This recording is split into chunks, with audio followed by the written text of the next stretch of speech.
Hello everyone, क्या हाल चाल, कैसे हैं सभी लोग। So my name is Yash Maheshwari and welcome back to my channel. So in today's video we will find out how can you crack IMU CET examination in coming 45 days. So yes, if you want to build your career as a merchant navy officer, either in deck or as an engine officer, then you need to crack IMU CET examination 2025. और ये examination crack करना कोई बहुत बड़ी चीज नहीं है, काफी सिंपल है, काफी आसान है उन लोगों के लिए जिनको मैथ्स साइंस समझ में आती है, जिनका साइंटिफिक टेम्परामेंट है, जिनके अंदर लीडरशिप क्वालिटीज हैं, जिनके अंदर अच्छी कम्युनिकेशन स्किल्स हैं, जिनकी पर्सनालिटी सूदिंग है, जो ग्रुप में काम कर सकते हैं। उन लोगों के लिए this is the perfect career option, जिसके लिए आप प्रिपेयर कर सकते हैं, तैयारी कर सकते हैं, खुद से भी कर सकते हैं, कोई ट्यूटर लगा के भी कर सकते हैं, किसी कोचिंग इंस्टीट्यूट जाके भी कर सकते हैं, जैसे भी चाहे आप अपने आप तैयारी करना चाहें, किसी के हेल्प लेके करना चाहें, जैसे भी करना चाहें, पर आप ये आराम से कर सकते हैं अगर आपको बेसिक नॉलेज है, बेसिक दिमाग अगर आपका चलता है, लॉजिकल रीजनिंग वाला दिमाग है, तो पक्का आप आराम से इस पेपर को निकाल लेंगे। Now in order to understand how to crack the IMU CET examination, first you need to understand what is the pattern of the paper. So let's talk about the paper pattern. So first of all, IMU CET examination paper pattern is that you get questions from physics, around 50 questions. You get 50 questions from physics. Now this physics means physics of class 11th and 12th. We will talk about the important topics that you need to cover in these 45 days. See, you cannot cover whole of the syllabus of class 11th and class 12th in these 45 days. So hard work will not pay you off. What will work over here is your smart work. So how smart you are, how smart you utilize this limited time to increase your IQ level, to increase your knowledge as per IMU CET examination, that plays a major role in you getting selected or rejected. So you'll get 50 questions in physics, then 50 questions in mathematics from class 11th and 12th, both of them, and in chemistry you'll get around 20 to 25 questions from class 11th and 12th, both combined, right? Then you have English grammar, in which you'll get around 40 questions in English grammar. Then you have GA aptitude. GA is general awareness aptitude. Again, you have 40 questions in this section. So PCM of class 11th and 12th level is asked. Now what does this mean? So basically इसका मतलब ये है कि PCM class 11th and 12th का जो content है वो आपसे पूछा जाएगा। लेवल के बारे में बात नहीं हुई है। लेवल इजी भी हो सकता है, मुश्किल भी हो सकता है। 12th से थोड़ा अच्छा अप्लाइड वर्जन ज्यादा रहता है। इसमें ज्यादा न्यूमेरिकल्स पे बेसिस नहीं होता है क्वेश्चंस का। इसमें ज्यादा अप्लाइड फॉर्म में होता है कि कोई थ्योरी, कोई कॉन्सेप्ट अगर आपने पढ़ा है तो वो किस तरीके से अप्लाई हो सकता है अलग अलग सिचुएशन में, प्रैक्टिकल एप्लीकेशंस में। वो वहां पे वो चीज ज्यादा चेक कर रहे हैं इंस्टेड ऑफ कि आपकी न्यूमेरिकल एबिलिटी है या नहीं है। So that is the difference of this paper with any other competitive examination. Right now there are total 200 questions that you have to attempt in 180 minutes. That means in order to attempt all the questions you need time less than 1 minute per question, and that is the crucial major role of you getting selected or rejected. So यहां पे आपको क्या चाहिए? यहां पे आपको speed चाहिए. दूसरी चीज, मार्किंग स्कीम अगर आप देखिए, you will get +1 for correct answer and -0.25 for wrong answer.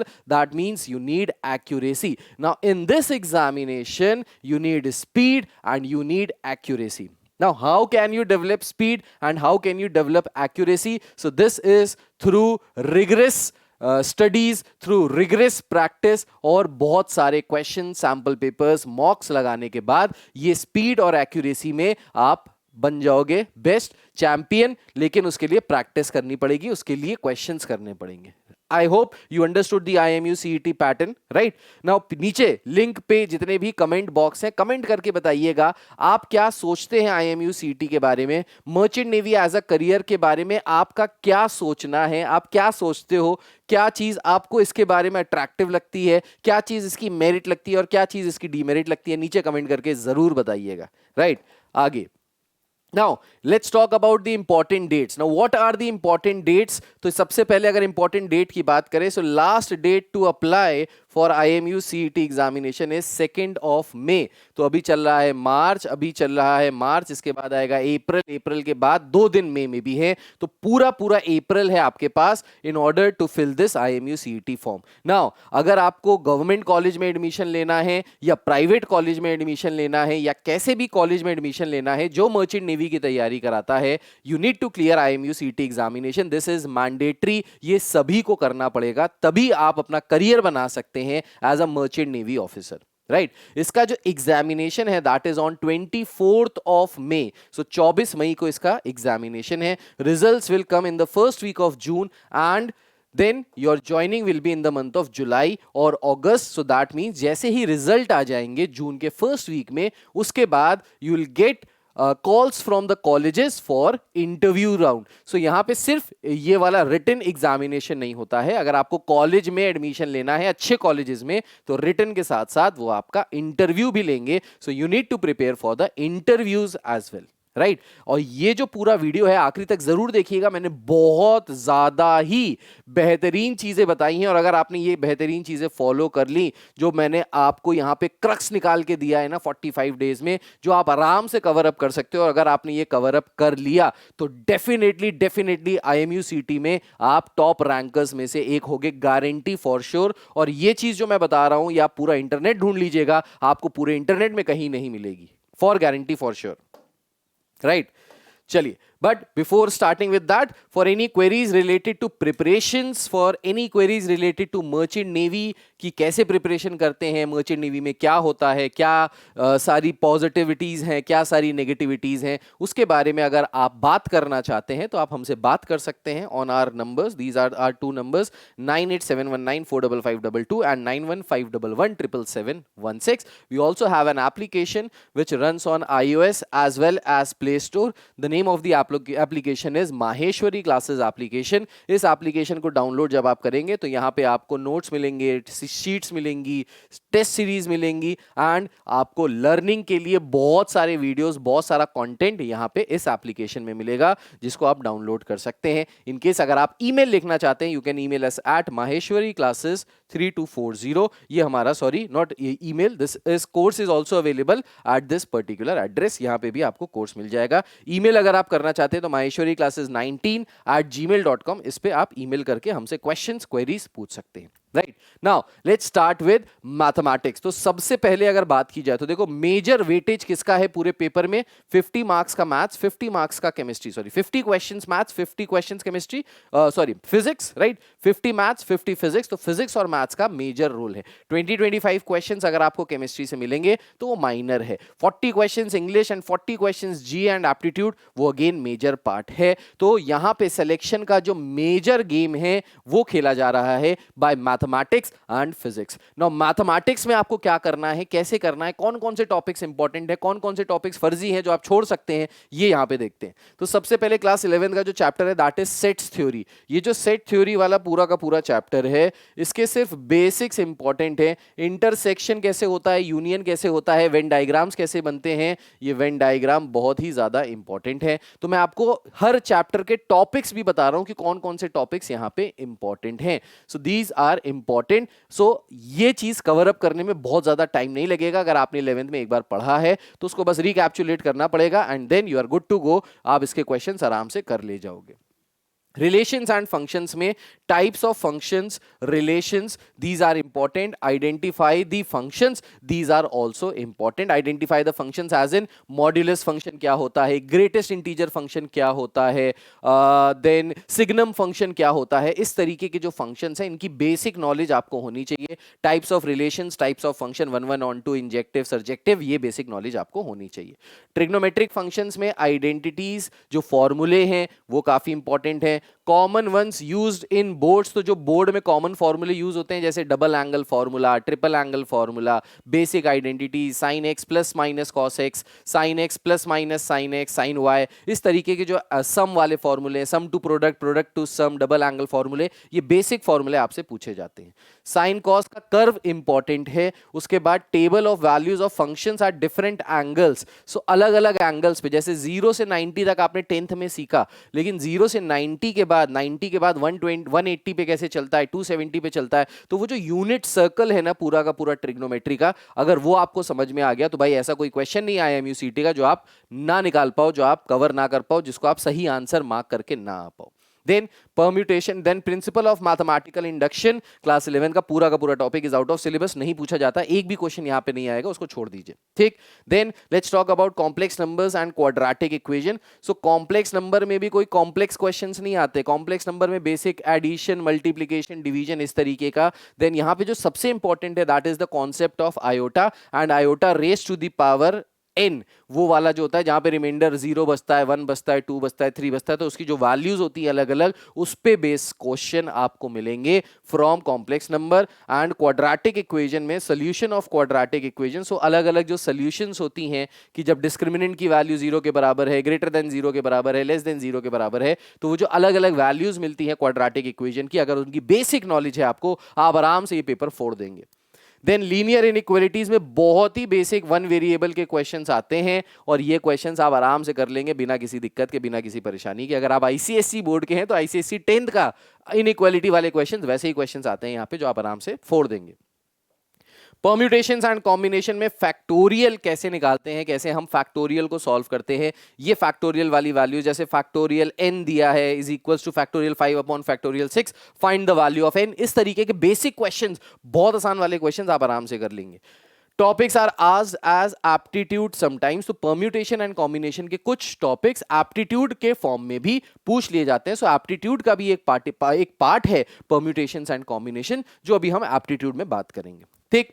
Then let's talk about binomial theorem. So binomial theorem का जो सिंपल एक्सपेंशन है, इसका मिडिल टर्म निकालना, अगर इवन नंबर ऑफ टर्म्स है तो मिडिल टर्म क्या होगा, अगर ऑड नंबर ऑफ टर्म्स है तो मिडिल टर्म क्या होगा, बस ये बेसिक फॉर्मूले अगर आपको आते हैं, बेसिक एक्सपेंशन अगर आपको पता है, तो आप बायनोमियल थ्योरम में आग लगा देंगे। ज्यादा नहीं पूछा जाता, लेकिन इतना भी पढ़ लिया तो आप इससे क्लियर कर लेंगे आराम से, मजे से, बिना किसी दिक्कत के।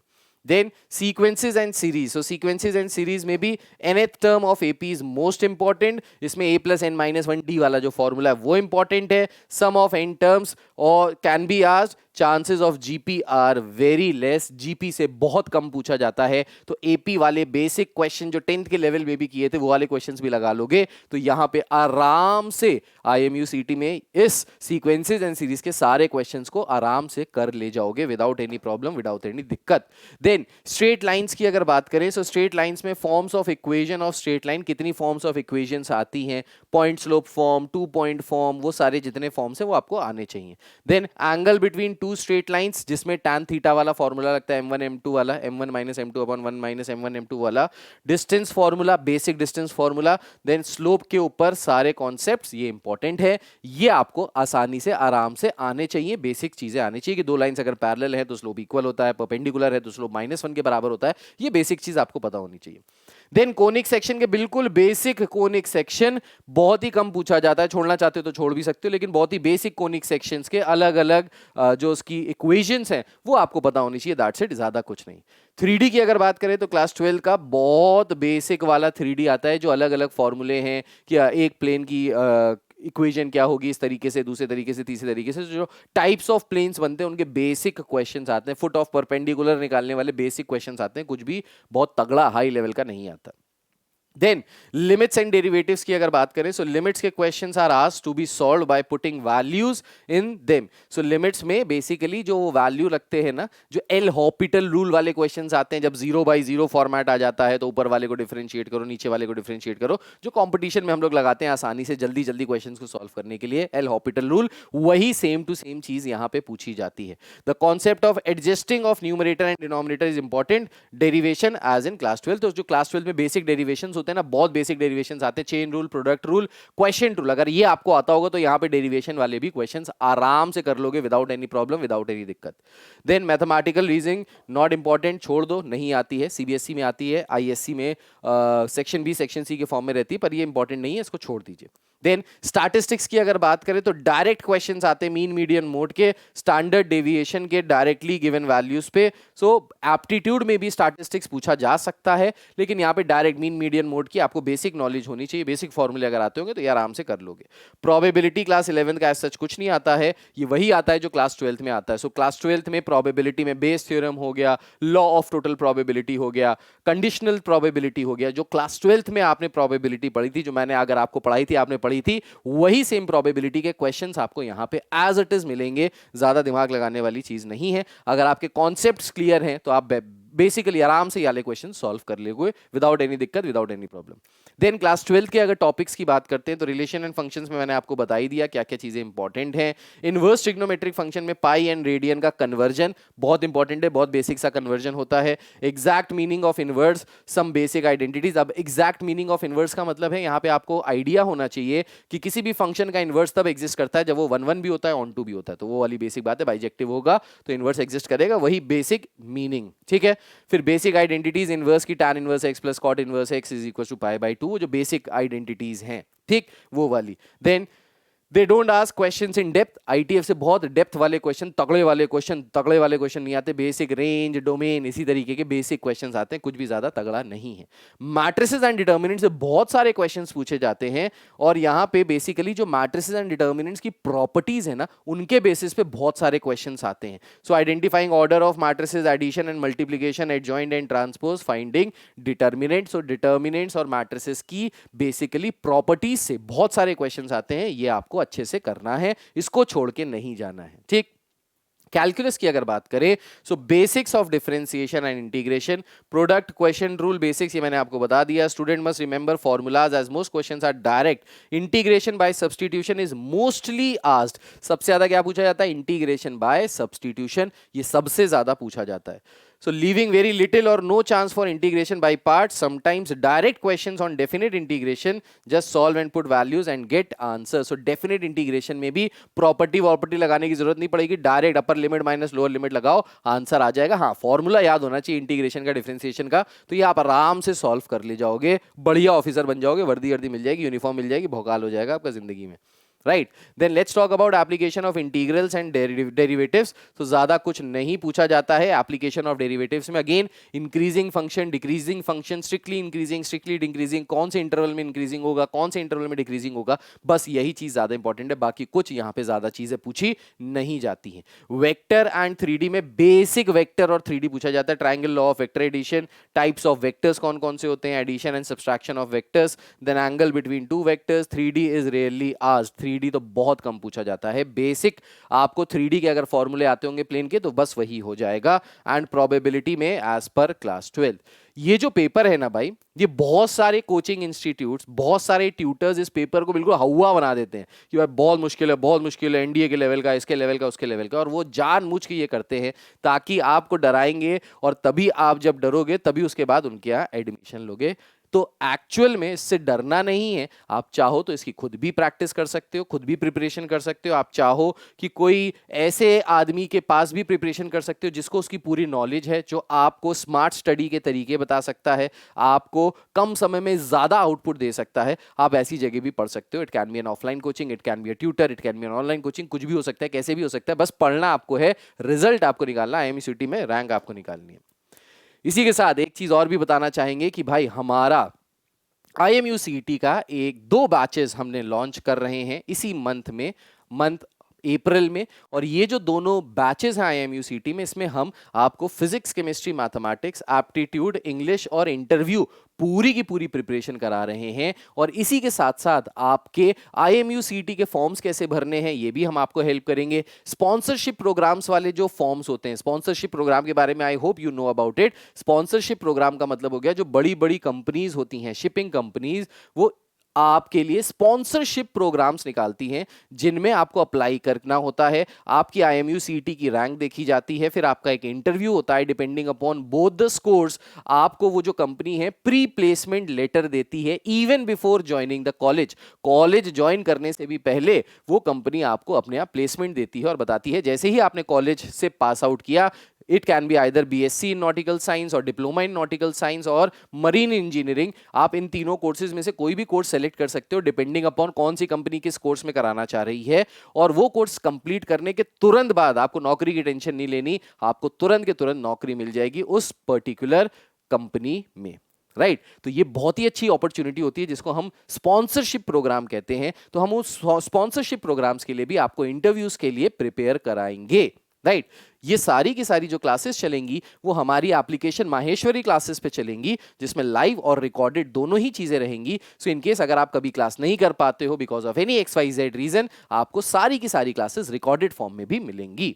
देन हम आपको यहां पे ई बुक्स भी देंगे PDF के फॉर्मेट में, जिनमें चैप्टर वाइज आपको इंपॉर्टेंट क्वेश्चंस कराए जाएंगे। और उन इंपॉर्टेंट क्वेश्चंस को अगर आपने प्रैक्टिस कर लिया तो उसके बाद आपको कहीं से कुछ और पढ़ने की जरूरत नहीं है, बस जो हम करा रहे हैं अगर आपने उतना कर लिया तो डेफिनेटली IMU CET में आपकी बढ़िया रैंक निकल के आएगी। फिर इसी के साथ साथ हम आपको मॉक्स भी कराएंगे, ताकि उन मॉक्स के थ्रू आपकी स्पीड और एक्यूरेसी, जिसकी वजह से सिलेक्शन होता है और रिजेक्शन होता है, उस पे भी हम वर्क कराएंगे थ्रू दीज मॉक्स। पहला बैच जो हमारा स्टार्ट हो रहा है that is starting from 8th of April। 8th of April को हमारा फर्स्ट बैच स्टार्ट हो रहा है and the second batch is starting from 15th of April। अब 24 मई को पेपर है, तो अगर आप मोटा मोटा कैलकुलेट करेंगे तो 45 डेज निकल के आएगा, जिसकी में आपको इसकी तैयारी करनी है। खुद करना चाहते हो खुद कर लो, हमारे साथ करना चाहते हो हमारे साथ भी कर सकते हो। इसकी जो पूरी की पूरी फीस है वो 4999 रुपीज है, 4999 रुपए। ये पूरे के पूरे कोर्स की फीस है, जिसमें हम रिटन प्लस इंटरव्यू दोनों की तैयारी बेहतरीन तरीके से ऑनलाइन मोड में करा रहे हैं। इसमें हम आपको पर्सनालिटी डेवलपमेंट पे भी काम करेंगे, आपके स्पोकन इंग्लिश पे भी काम करेंगे, कैसे क्वेश्चंस पूछे जा सकते हैं इंटरव्यूज में, उनके आंसर्स कैसे देने हैं, CV कैसे क्रिएट करनी होती है, प्रेजेंटेशन कैसे अच्छा देना होता है, ये सारी चीजों के बारे में हम इस कोर्स में कवर कर रहे हैं। तो इस कोर्स में मैथमेटिक्स तो मैं ही पढ़ा रहा हूं, सारी चीजें मैं ही यहाँ पे लीडरशिप दे रहा हूं मेरे इसी के साथ साथ आपको यहाँ पे कुछ बहुत बड़े बड़े चीफ इंजीनियर्स जो ऑलरेडी मर्चेंट नेवी में ऑफिसर्स हैं, वो भी आपको यहाँ पे हेल्प करने वाले हैं आपकी प्रिपरेशन में, आपको गाइड करने में। तो वो सारी चीजें भी आपको यहाँ से मिलेगी। तो जो इंडस्ट्री एक्सपर्ट्स हैं वो भी आपसे इंटरेक्ट करेंगे, वो भी आपसे बात करेंगे और आपकी सारी दिक्कतें सारे डाउट्स को सॉल्व करेंगे और वो बताएंगे कि किस तरीके से आप एक अच्छे मर्चेंट नेवी ऑफिसर बन सकते हो। Right okay let's come to physics. अब फिजिक्स की बात करते हैं। सो फिजिक्स में कौन कौन से इंपॉर्टेंट टॉपिक्स है, तो देखो सबसे पहले laws of motion and kinematics, ये बेसिक चीज है जो इंपॉर्टेंट है। देन वर्क एनर्जी पावर की बेसिक डेफिनेशन आती है, कोई बहुत ज्यादा चीज नहीं आती, इनकी आपको यूनिट्स पता होनी चाहिए एंड आपको इनकी बेसिक डेफिनेशन पता होनी चाहिए। यहां पे न्यूमेरिकल्स बहुत ज्यादा नहीं पूछे जाते, बार बार बता रहा हूं, कॉन्सेप्ट बेस्ड क्वेश्चन ज्यादा पूछे जाते हैं, उस पर आपको ध्यान देना है। Then gravitation basic formulas and laws, numerical नहीं आएंगे, बेसिक फॉर्मूला लॉज आने चाहिए कि ग्रेविटेशन में लेट्स से अगर दो चीज़ों का डिस्टेंस डबल कर दिया तो फोर्स ऑफ ग्रेविटेशन कितनी हो जाएगी, या डिस्टेंस हाफ कर दिया तो फोर्स ऑफ ग्रेविटेशन कितने टाइम्स हो जाएगी। इस तरीके के क्वेश्चन ज़्यादा पूछे जाते हैं, न्यूमेरिकल्स डायरेक्ट नहीं पूछे जाते। Then motion and system of limiting body, so basically motion and system of limit body आता है, Poisson ratio, bulk modulus, Hooke's law graph, ये वो पॉइंट्स हैं, ये वो टॉपिक्स हैं जो आपको पढ़ने ही पढ़ने हैं। पूरा चैप्टर चाहे छोड़ दो, लेकिन ये जिस चैप्टर में है बस अगर आपने इतना भी पढ़ लिया तो वो पूरा का पूरा चैप्टर कंप्लीट हो गया। And this is what I call as smart study. Then stress and strain relation का ग्राफ हर बार पूछा जाता है, पक्का आएगा ही आएगा ये आपके board examination, sorry IMU CET examination में। तो स्ट्रेस और स्ट्रेन का जो ग्राफ होता है वो ग्राफ पूरी तरीके से आपको पता होना चाहिए कि किसके बढ़ने से क्या होता है, किसके घटने से क्या होता है, वो पूरी चीज आपको पता होनी चाहिए। Then mechanical properties of fluids and wave theory 11 की स्किप करके डायरेक्ट 12 की ही करना है। 11th वाली वेव थ्योरी कुछ बहुत इंपॉर्टेंट नहीं है, 12th में जो वेव थ्योरी आ रही है बस वो पढ़ लेंगे तो भी काम हो जाएगा। Again smart study, not hard work वाला नहीं है, स्मार्ट वर्क वाला है, ठीक। देन डुअल नेचर, ये आपको करना है। 11th की NCERT order to be followed, NCERT order to be followed का मतलब है अब NCERT की वही ऑर्डर है जो आपकी 11th में नूतन का ऑर्डर है। ISC के अगर आप हैं तो कोई दिक्कत वाली बात नहीं है, आप CBSE से हैं या ISC से, इससे फर्क नहीं पड़ता। NCERT का 11th में जो जिस तरीके से चैप्टर्स दिए बस वैसे आपको चैप्टर्स पढ़ने हैं। सिर्फ कॉन्सेप्चुअल अंडरस्टैंडिंग इंपॉर्टेंट है, न्यूमेरिकल नहीं आएंगे, बार बार बोल रहा हूं। इलेक्ट्रिसिटी क्लास 12 से स्टार्ट करना चाहिए। तो जब भी क्लास 12 की आप फिजिक्स की तैयारी करें तो जो पहले के 6 चैप्टर्स हैं that are most important chapters, बाद के चैप्टर्स पढ़ो ना पढ़ो उससे फर्क नहीं पड़ता, पहले के 6 चैप्टर अगर पढ़ लोगे तो आईएमयू सीटी में बढ़िया बेहतरीन रैंक लेके आ पाओगे। ईएमआई, एसी, डीसी इसके बारे में पता होना चाहिए, डेप्थ के बारे में पता होना चाहिए, ये सारी चीजें डेप्थ में पता होनी चाहिए, ठीक है। मोटर, वोल्ट मीटर, ट्रांसफॉर्मर इसके बारे में पता होना चाहिए। क्लास 12 के फर्स्ट 6 चैप्टर्स मैंने बता दिए। EM wave, electromagnetic waves, X rays, radio waves and atoms and nucleus, ये आपको पता होना चाहिए। अब एक्स रेज और ये जो रेडियो वेव्स है ना, इन वेव्स की अलग अलग फ्रीक्वेंसीज, अलग अलग वेवलेंथ जो सबसे लास्ट में आपकी किताब में दी है उनका रट्टा मार लो। Same to same question wave की वेवलेंथ और फ्रीक्वेंसी पे पूछ लिया जाता है कि बताओ रेडियो वेव की फ्रीक्वेंसी क्या होती है या उसकी वेवलेंथ क्या होती है, तो वो रट्टा मार के जाना है, वहां से आपको पक्का एक क्वेश्चन मिलेगा ही मिलेगा, 100% श्योर आपके आईएमयू सीटी एग्जामिनेशन में। देन केमिस्ट्री में क्या इंपॉर्टेंट, अब देखो केमिस्ट्री को उतना ज्यादा वक्त नहीं देना है, वैल्यू नहीं देना है जितना वैल्यू आपको मैथ्स को, फिजिक्स को, एप्टीट्यूड को, जीए को और इंग्लिश को देना है। क्यों? क्योंकि यहां से अगेन 20 से 25 क्वेश्चंस आएंगे, तो ये सबसे यहाँ पे बेसिकली बेचारा सबसे गिरा हुआ, सबसे एक ऐसा प्राणी है यहाँ पे इस पूरे पेपर का जिसकी बहुत ज्यादा वैल्यू नहीं है।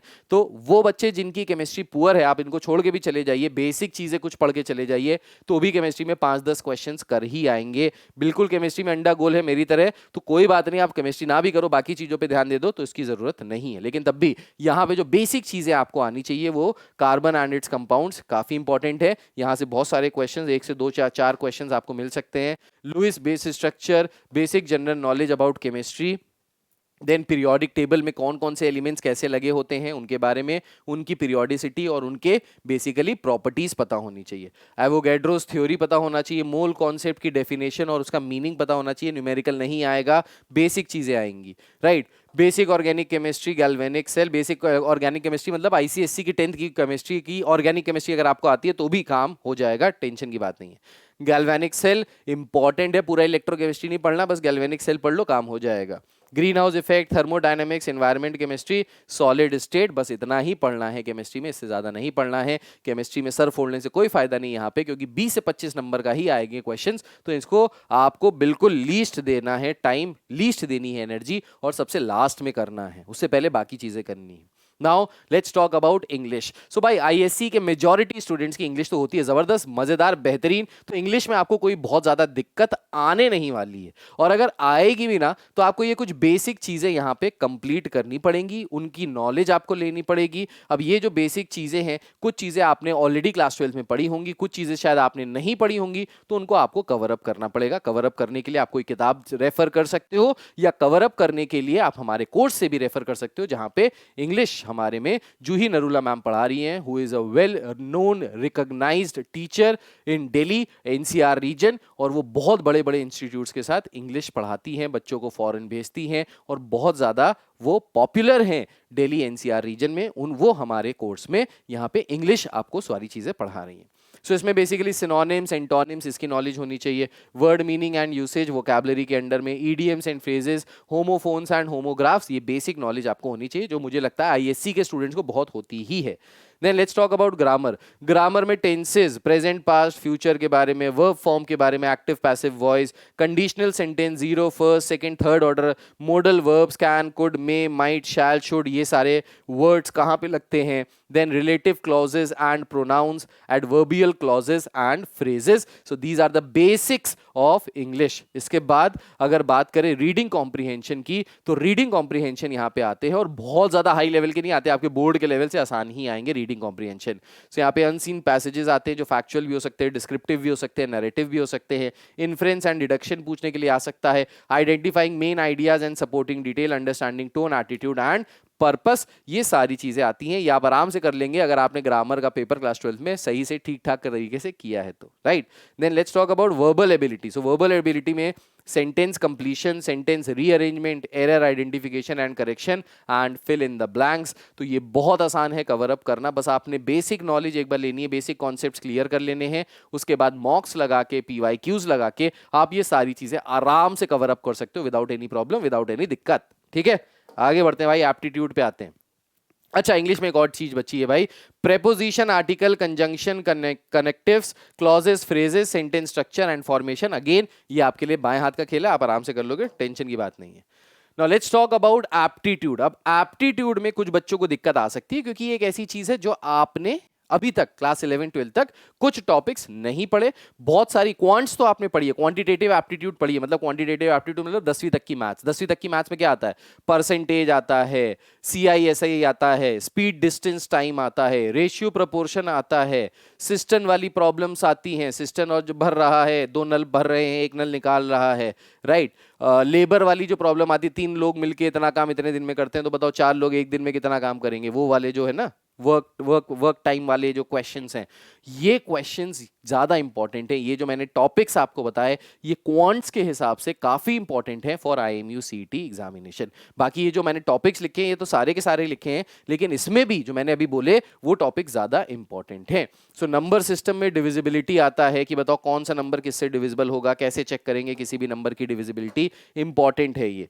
रिमाइंडर्स, फ्रैक्शंस, डेसिमल्स, ये नंबर सिस्टम में आता है। ये पूरा का पूरा क्वांटिटेटिव एप्टीट्यूड जो है, इसको पढ़ा रहे हैं हमारे कोर्स में ऋतिक सर। आई होप आपको ऋतिक सर के बारे में पता होगा, हमारे चैनल पे वो कंप्यूटर भी पढ़ा रहे थे, साथ साथ मैथ्स की भी कुछ क्लासेस उन्होंने ली हैं। ऋतिक सर जो है, अभी उन्होंने कैट का एग्जाम दिया है, जिसमें उनके 99.7 परसेंटाइल आए हैं। CAT is one of the most difficult examination in India, जिसमें आपका एप्टीट्यूड बहुत फाड़ होना चाहिए, तभी आपके नंबर आते हैं। And Hrithik sir has proven himself with 99.7 percentile कि भाई मुश्किल नहीं है, और वो ऐसे कॉन्सेप्ट्स बिल्कुल बेसिक से समझाएंगे, ऐसे बेसिक से समझाएंगे कि आपको सारी चीजें कवर हो जाएंगी, सारी चीजें समझ में आ जाएंगी। तो पहले कॉन्सेप्ट पढ़ाया जाएगा, कॉन्सेप्ट के बेसिस पे कुछ क्वेश्चंस कराए जाएंगे, आपको प्रैक्टिस के लिए ई बुक्स में हमारे क्वेश्चंस मिलेंगे, उन सारे क्वेश्चंस का आपको सोल्यूशन भी मिलेगा। तो कहीं जाने की, कहीं परेशान होने की जरूरत नहीं है, everything is there on the application.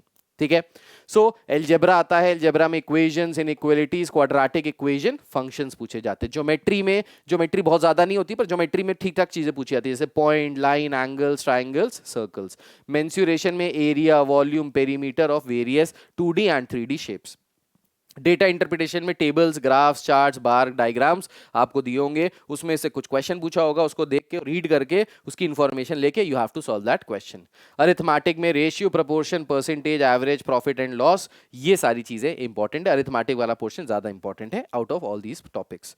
Then let's talk about logical reasoning. अब लॉजिकल रीजनिंग में भी कुछ बहुत ज्यादा कद्दू में तीर नहीं मारना है, आप आराम से उसको कवर अप कर सकते हो। लॉजिकल रीजनिंग में भी अगर वर्बल रीजनिंग की बात करें तो एनालॉगीज हैं, सिलॉजिज्म है, लॉजिकल पजल्स हैं। नॉन वर्बल रीजनिंग की बात करें तो pattern, series, coding, decoding. Problem solving की बात करें तो cause and effect, decision making and critical thinking. कुछ भी ऐसा नहीं है जो रॉकेट साइंस है, अगर आपने एक बार कॉन्सेप्ट समझ लिया, एक बार आपको चीज समझ में आ गई, आप क्वेश्चन आराम से करते चले जाओगे without any problem, without any दिक्कत। Then data analysis and sufficiency, ये थोड़ा सा कॉम्प्लिकेटेड है, पर ज्यादा क्वेश्चन यहां से नहीं आते। सो डेटा सफिशिएंसी में आपको tables, graphs, charts, bar diagrams दिए होंगे, और पूछेंगे कि ये जो डेटा दिया है, क्या ये डेटा सफिशिएंट है, क्या ये डेटा इनकम्प्लीट है, क्या इस डेटा के थ्रू हम अपने सोल्यूशंस पे आ सकते हैं कि नहीं आ सकते, इस तरीके के क्वेश्चंस दिए जाते हैं। डेटा एनालिसिस में स्टैटिस्टिक्स, प्रोबेबिलिटी, डेटा विजुअलाइजेशन। तो स्टैटिस्टिक्स में वही मीन, मोड, मीडियन निकालने वाली चीज। प्रोबेबिलिटी में जो मैंने अभी आपको बताया था, NPR, NCR, कॉम्बिनेशन, परम्यूटेशन लगाने वाली बेसिक चीज। और डेटा विजुअलाइजेशन की आपको बहुत सारा डेटा दिया होगा in the form of charts, in the form of bar graph, अलग अलग टाइप के ग्राफ्स दिए होंगे, उनको एनालाइज करके क्वेश्चंस को आंसर्स करना है इस तरीके से। बाकी general knowledge and current affairs, ये तो भाई आपको पढ़ना ही पढ़ना है। बेस्ट ये है, बेस्ट केस सिनेरियो की लास्ट 6 मंथ्स का जीके जीएस पढ़ लीजिए, और वर्स्ट केस सिनेरियो ये है कि मिनिमम 3 महीने का जीके जीएस तो पढ़ ही लीजिए, काफी काम आएगा। अब इसमें इंटरनेशनल न्यूज हो गई, नेशनल न्यूज हो गई, international importance news, national important news, any news which is related to your merchant navy, तो वो सारी चीजें यहाँ पे काफी इंपॉर्टेंट रखती हैं, इंपॉर्टेंस रखती हैं for your IMU CET 2025 examination. ठीक, so I hope this is clear to each and every one of you. Now if you want to unlock your IMU CET success, your journey to success starts here.